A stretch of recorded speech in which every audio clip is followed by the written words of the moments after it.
और मेरी एक बात ध्यान से सुनो। आज के बाद मेरी कोई बात मॉम तक पहुंची, वो दिन तुम्हारा इस ऑफिस में आखिरी दिन होगा। सर नेक्स्ट टाइम आपको शिकायत का मौका नहीं मिलेगा।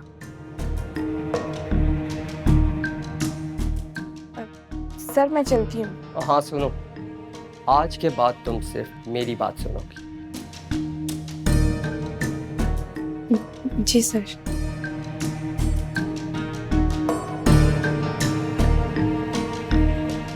बाय द वे, अगर तुम अपनी स्टाइलिंग पर ध्यान दो तो और भी अच्छी लगो।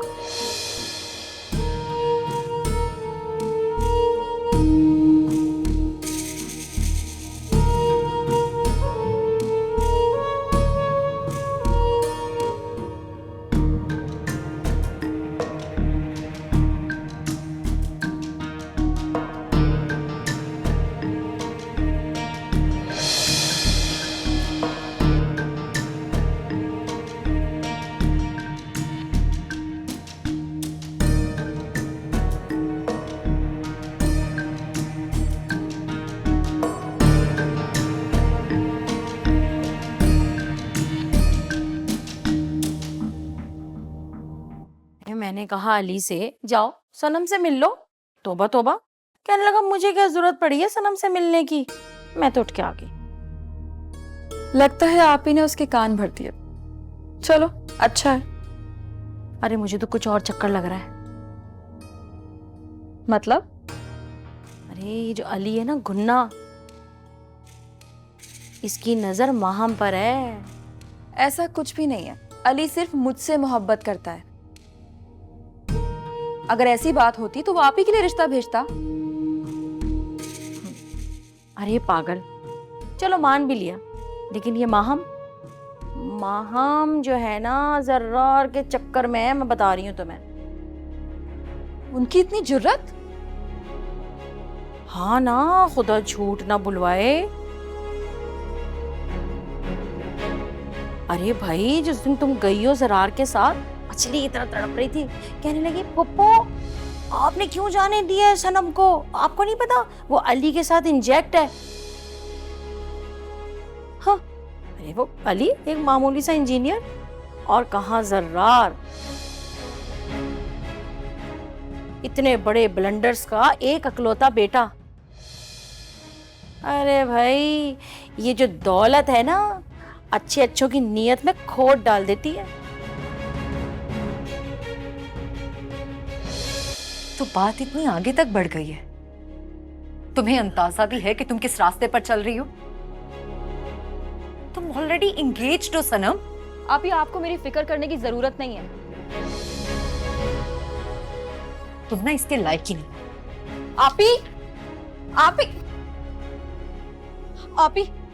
आप ही मुझे मेरा फोन दो, मुझे जरार से बात करनी है। तुम्हें शराफत की जुबान समझ में नहीं आती? हाँ नहीं समझ आ रही, और मैं सारी दुनिया को चीख चीख कर बता दूंगी कि मैं जरार से मोहब्बत करती हूँ। अगर तुम्हें अली की इतनी परवाह है ना, तो तुम कर लो उससे शादी।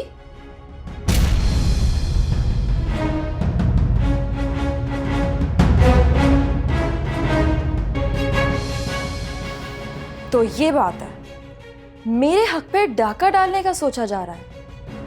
तभी उस दिन मेरा सेलफोन भी छीन लिया था, लेकिन मैं भी कुछ कम नहीं हूं। आखिरकार अपना सेलफोन ढूंढ ही लिया, और जब मैं घर आई तो उल्टा मुझ पे बरस पड़ी कि क्यों गई थी। अब मुझे सारी बात समझ आ रही है। शुक्र है समझ तो आई।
बेटा क्या मुझसे नाराज हो?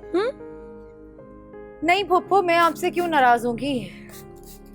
अच्छा भाई, मुझे तो तुम्हारे बदले बदले आसार नजर आ रहे हैं। एक वक्त था फुप्पो फुप्पो करके नहीं थकती थी तुम, हैं? अब बहुत बदल गई हो।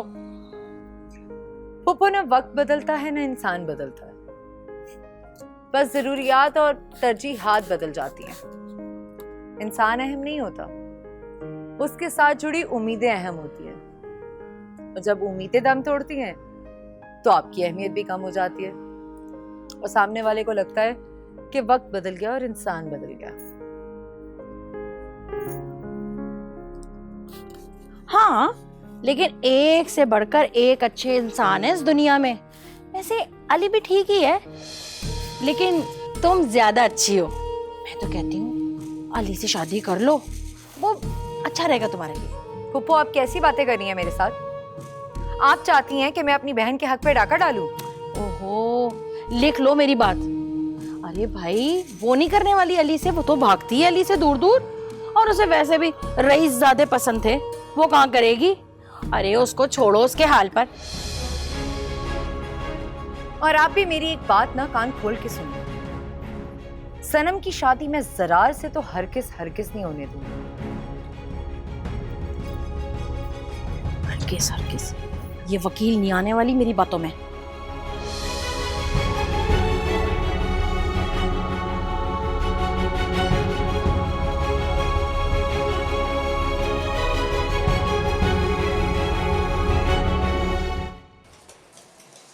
वैसे अम्मी, आपको 40वें तक रुक जाना चाहिए था। बेटा, मुझे तुम्हारी और तुम्हारे बाबा की फिक्र थी, मेरा दिल ही नहीं लग रहा था। इकबाल के इंतकाल के बाद बहुत घबराहट हो रही थी, एक एक लम्हा क़यामत की तरह गुजर रहा था। लेकिन लोग क्या बोलेंगे? सबको पता है कि घर मैं ही देखती हूँ, तुम्हारे बाबा का भी एक्सीडेंट हुआ हुआ है, और साबरा तो है ना वहाँ। चलें, आप परेशान ना हो, सब ठीक हो जाएगा। परेशान हुआ थोड़ी जाता है, परेशानी तो खुद ब खुद आ जाती है। अच्छा बेटा, ये बताओ कि तुम सनम के घर गए थे, कोई खैर खबर ली उसकी, या सारा वक्त ऑफिस में ही गुजार दिया? नहीं अम्मी, मैं गया था उसके घर, आप फिक्र ना करें। आप चलें अंदर, मैं आपको बताता हूँ फिर।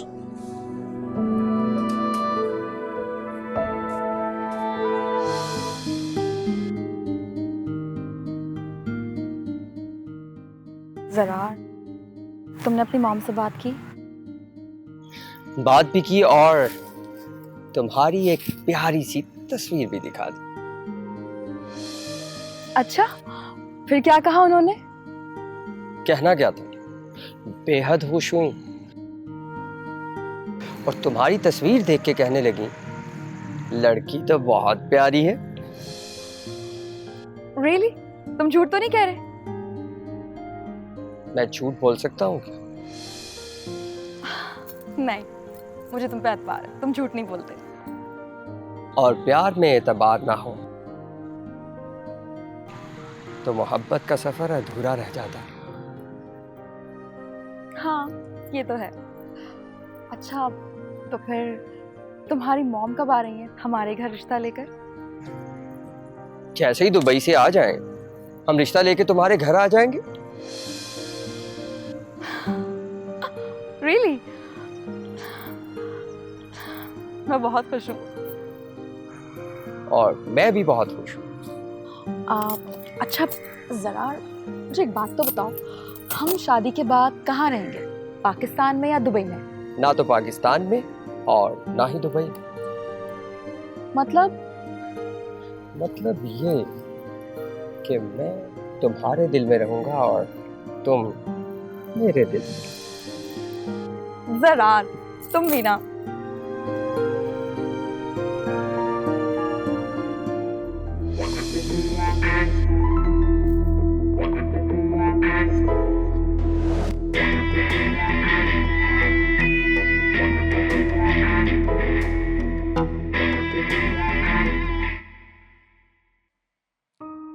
तुम भी 40वां करके ही आती। आपकी फिक्र हो रही थी, और फिर अली कब तक घर संभालता। बस अब जल्दी से बहू आ जाए तो आराम हो जाए। मुझसे अपने बेटे की उदासी नहीं देखी जाती।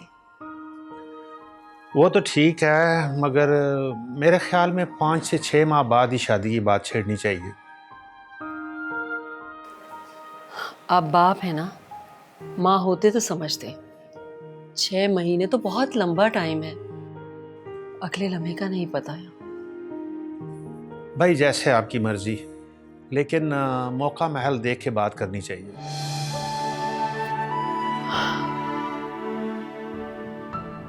क्या खबर थी कि हमारा छोटा भाई हमें पहले छोड़कर चला जाएगा। बस जिसका जितना वक्त ऊपर वाले ने लिखा होता है ना, वो उतनी ही मुद्दत पूरी करेगा।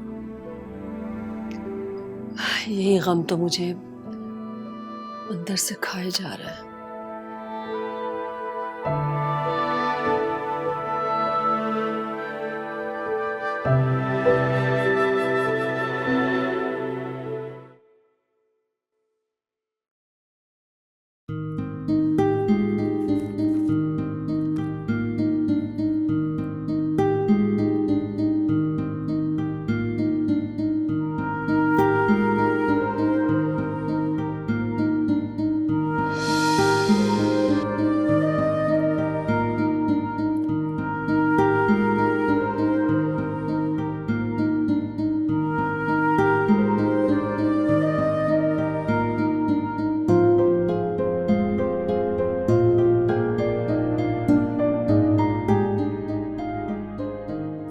सनम,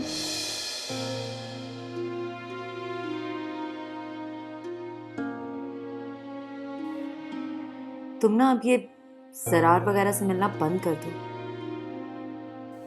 लोग क्या कहेंगे? मुझे किसी की कोई परवाह नहीं। और क्यों बंद करूं मिलना मिलाना? आज के दौर में तो ये सब चलता है। और जब जरार ने कह दिया कि वो अपनी मॉम को लेकर आएगा, तो फिर तुम्हारे पास ना वक्त बहुत कम बचा। ऐसा ना हो कि जरार के चक्कर में तुम अली को भी खो दो। खोने का डर तो तब होता है ना, जब हासिल करने की कोई चाह हो। मैंने कभी भी अली को हासिल करने का कोई ख्वाब नहीं देखा।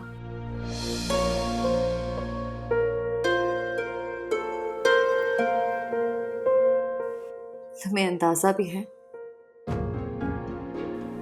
कि बाबा तुम्हारी शादी की तारीख तय करने जा रहे हैं।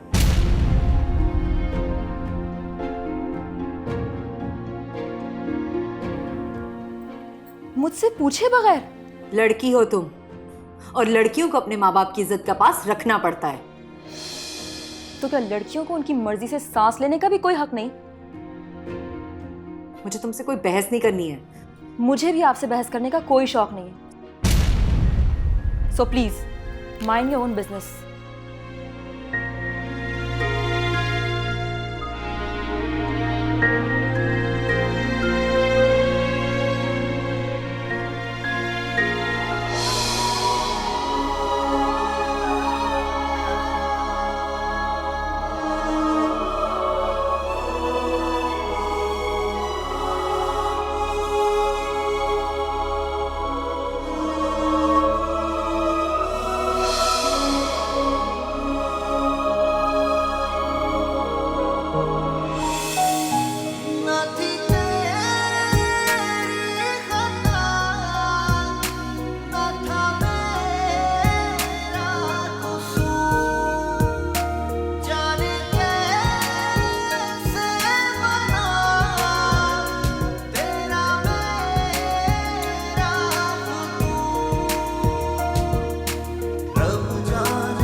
फोन।